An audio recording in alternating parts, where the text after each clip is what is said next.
Yes, hello, it's Nick Holt. I have one of my cataloguers here, and I lot 416 from the coming up in the November sale, November auction. Now, he's just come up to me and said, this is a bit special. It doesn't look much. Well, to me it does. But to you it does. Now, just, okay, you mentioned the word Manton. Yeah. But you mentioned Charles Manton. Yeah, Charles Manton was of the same family as the immortal Joe.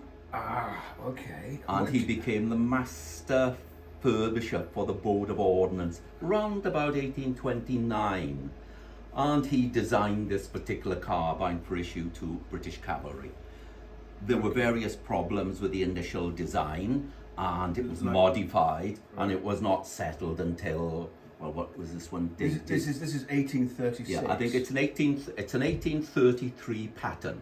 Oh, okay. And it's actually made up of a combination of styles. Mm-hmm. Now, if you look at the lock, it has sort of connotations of the knock screwless lock. Yeah, I know. I saw that. Is it? Yeah, that was one of his designs. But there was 1,000 of these made. Only 1,000? Yeah, and most were scrapped. It was the last flintlock carbine for issue to British cavalry before percussion came in. Percussion came in, say, 1839. Yeah. Okay. And most were scrapped. This one is particularly interesting. It has a Board of Ordnance stamp there, which you'd expect. Yeah. This here is first class reserve, Right. which means that it was just in store. Yep. But here you have the remains of a little bit of wax. So one wonders, was it a sealed pattern at some time? Good point. Could it be? And so of course they'd have a ring, to attach. Yeah, a sling ring. Yeah, sling ring to the saddle. Well, to the trooper most probably, to the who had trooper. a sash with so the gun was attached to the trooper. But that's a cracking piece. It's a good untouched gun, that. And Just been in store. What estimate are we putting it? I can't remember, to be honest with you.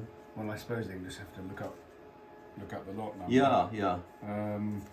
Which is, as I say again, lot 416 in November. 416 in November. But for the specialist collector, this is something you will not see another one. It's the first, I've only ever seen 2 or 3 of these in like 30 odd years. Seriously? Yeah. So I mean, obviously the Royal Armouries will have one, won't they? They most probably got the sealed pattern, I would say. But they do have, but they have one of everything. Almost. This is it. This is true. Fantastic. Well, look, thanks so much. A pleasure. For teaching us something. I'll send my bill later. I thought you would. Thanks so much. Bye-bye.